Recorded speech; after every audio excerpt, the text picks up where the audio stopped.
We have normalized either the voluntary or involuntary isolation of people into their homes. We used to live in communities, and a house was a means for you to be in that community. So the focus was on relationships. And over time, the focus has shifted away from the relationships onto objects, onto things, the quality of the home, the quality of your comfort in the object that is your house. Yes, we are living in the best living conditions that we ever have, but in the process of pursuing this technology, we have abandoned the community side of things. I've seen this, by the way, up close and personal, what it can look like. I went to an indigenous village in Peru. The people there did not have the same monetary things that objective things that we do, but what they did have was community. The men and the women would go all together from the village to go fishing during the day, and everyone else would stay back at the village, and then they bring the food back, and then they'd all eat together, and I saw them playing football together, and with all people that lived within a short walking distance of each other. And they had and have something that we don't have with all of our fancy technology in our houses and stuff like that. And to be honest, if I had to pick one, I'd rather a community than living on my own, isolated in a house. You might be feeling a very normal feeling at the moment in this modern world, 2025, of I feel isolated. I don't know where I'm supposed to meet any friends or new people or a girlfriend. Like, what the fuck am I supposed to do?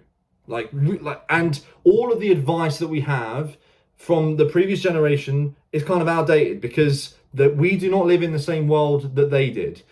When they were in their early 20s, mid 20s, you could have come out of education and it would be normal to think about getting a mortgage on a house and starting a family, right? That was an option for people like that. And, you know, the people that you met were people that you might have met at university or at the pub or even in a club or something like that, some external place that would have connected you with these people. Now, those things are falling apart. We have, you know, in the UK, we have 10 nightclubs are shutting per month. We've lost 37% of our nightclubs within the year. Pubs are shutting at an alarming rate. All of these places where you would go to meet people are shutting. And not only that, but your possibility of even buying your own house is getting harder and harder, because house prices are going up and salaries are staying the same. So, you know, whatever their advice for you is kind of outdated. So we're like, as a new generation, it's like, well, what do we do? This is where I think the answer of how do you meet people comes in. I'm starting to realize this through my own personal experience. The answer to this is hostels. Hostels are a fantastic way of meeting new people. And I've got a list of reasons why they're really great and why they're applicable, very applicable to the year 2025. You know, in your parents' generation, if you said, you know, get up and go halfway around the world to meet someone, it's like, well, no, I can just get a house here, and, you know, I don't know what's halfway around the world. That's strange. I don't need to do that. Whereas for us, it's like you can't do that, but you can see just as clearly what it's like in a different country, and you can book a flight and a hostel really cheaply and go there and meet new people. There's the whole world that, like, where like starting a family and having a house is suffering, the travel industry is getting easier and more appealing for young people, which ties into hostels. And hostels, I think, are like not only a great way of meeting new people, meeting a girl if you're a young man, all of these things, but it's kind of, I'm starting to see it as like the only way as well. And I've got a list of reasons why. So firstly, when you're at a hostel, people have time, right? In normal life, regular life, people are very busy, and it makes it difficult to meet any new person. So some advice I've seen online, which I really don't like, is they'll say, oh, just, you know, if you want to meet a new person, go to the gym and speak to someone there. And it's like, when I go to the gym, right, I've been doing some work. My objective is to go there for an hour, do my workout, and get out of there. And that's not to say I've never spoken to anyone or made friends in the gym, because I have made friends. But by that I mean I've met someone, chat to them a bit for like a few minutes, and follow them on Instagram and not seen them again. You know, that's the more realistic thing that happens when you try to do it, and you're forcing it as well. Like relationships, you really shouldn't have to like, you 99% of the time you should not have to really like force. It should happen organically. Like all your friends from school, did you have to like grind to get them, or did you kind of just organically make those friends? You know what I mean? So yeah, people are busy, and when you're at a hostel, this falls away. People are not busy with regular life. So 1 week ago, I was in Sicily, and so I went with 3 of my friends. We were staying in a 6-man dorm in hostel, and there was a guy staying in one of the other beds in the dorm. He heard us speaking. He said, "Are you guys English?" We were like, "Yeah." He was like, "Oh yeah, me too." So we met like another English guy, and we said to him, "Look, we're planning to go to the beach today. We've got a spare seat in our rented car. Do you want to come in?" He was like, "Yeah." Like we had the free day, and so did he, and because of that, we actually got to spend the day with him and got to speak to him, got to get to know him, and it didn't feel forced. It was very natural. Like we were all there to have a good time, and we actually like had time to like form a proper bond with him, rather than like a quick 15-20 minute interaction that you might have time for when, you know, 2 people have like busy lives and busy schedules, or, you know, after the gym it's not even necessarily work related. It's like, oh, I'm going to like see my other friend that I've already got now, or I'm going to go like see my grandma or something. Like, you know, people have got busy lives, and when you go to a hostel, that all of their work, all of their personal life gets cleared out for you to, you know, make a connection with them. This second point, kind of linking to the first point, is that there's shit to do as well. Like hostels don't tend to be in places where there's nothing to do. Like hostels were set up because they know people want to be here because there's stuff to do, so let's open a hostel here. So like going back to this first example of this guy that we met, we could actually have the option to say, do you want to come to the beach?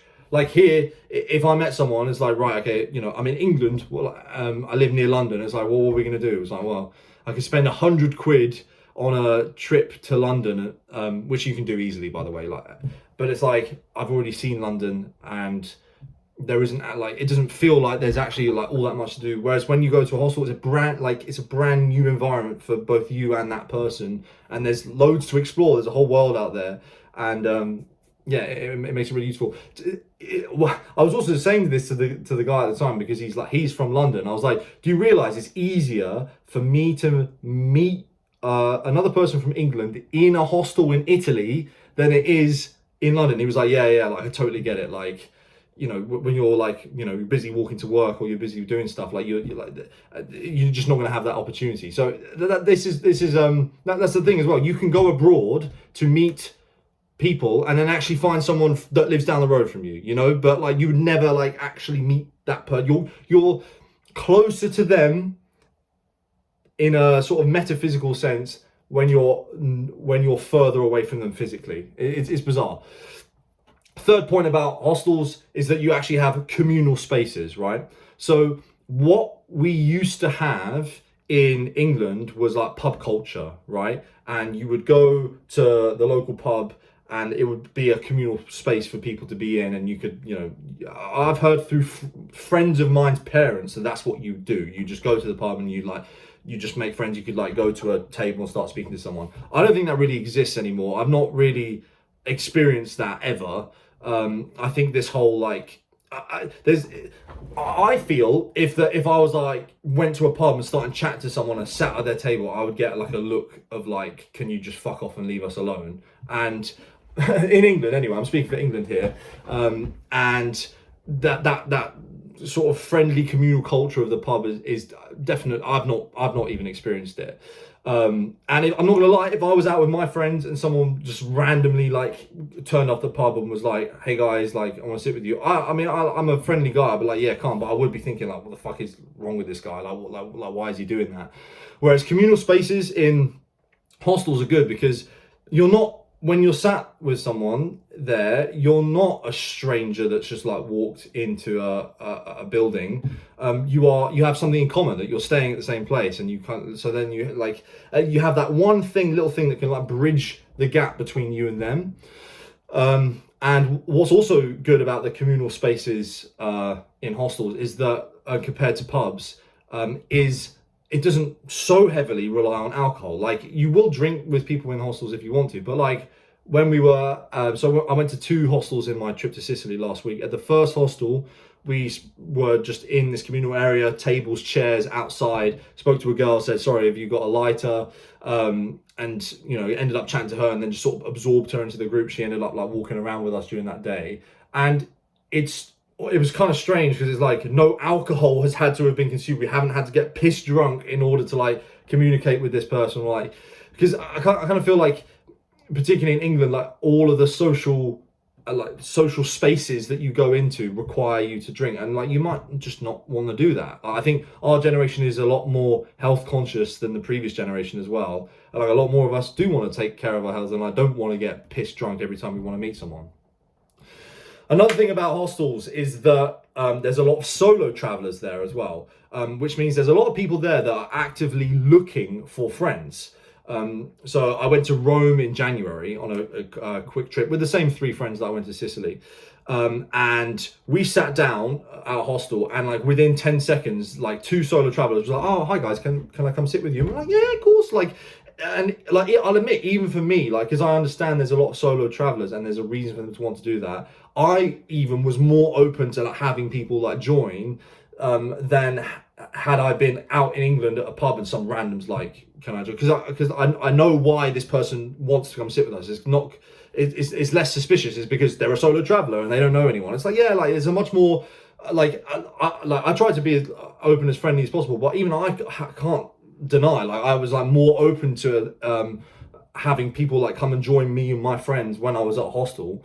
So it's just like that whole tension is like lowered, and yeah, within 10 seconds it was like 2 solo travelers like joined our table, and then we were speaking to them, getting to know them, all their unique experiences as well about their country. You might not have met someone from, like, this guy was from Guatemala, I think. Well, I've never met anyone from Guatemala, so they have their unique opinion. Like even if they're not the most interesting person in the world, they're like, if you condense an entirely new person into their and their worldview into like a 15-20 minute conversation, you're going to learn something. So they're interesting people, and also it's good because hostels filter out a lot of people that are socially lazy or closed-minded, because they don't go to the hostels. They stay in their houses, or they stay with like 1 or 2 people in their remote part of some remote country somewhere. Like they're not like, "Fuck this, I want to like go and make some friends, I'm going to book a ticket and I'm going to go to a hostel." So by the time you're there, you're kind of around some, extroverted people that are confident enough to like come over and say hello, because they've consciously made the decision for themselves. Like, I'm going to go on my own, I'm going to go speak to some people. It's refreshing to have people come and say, "Hi, I want to be your friend, like, what's going on?" It's like, oh, nice, because I myself, I consider myself extroverted. I want to be out. I want to like talk to people. I remember everyone. Like these things matter to me, and I want as many of these experiences as possible. A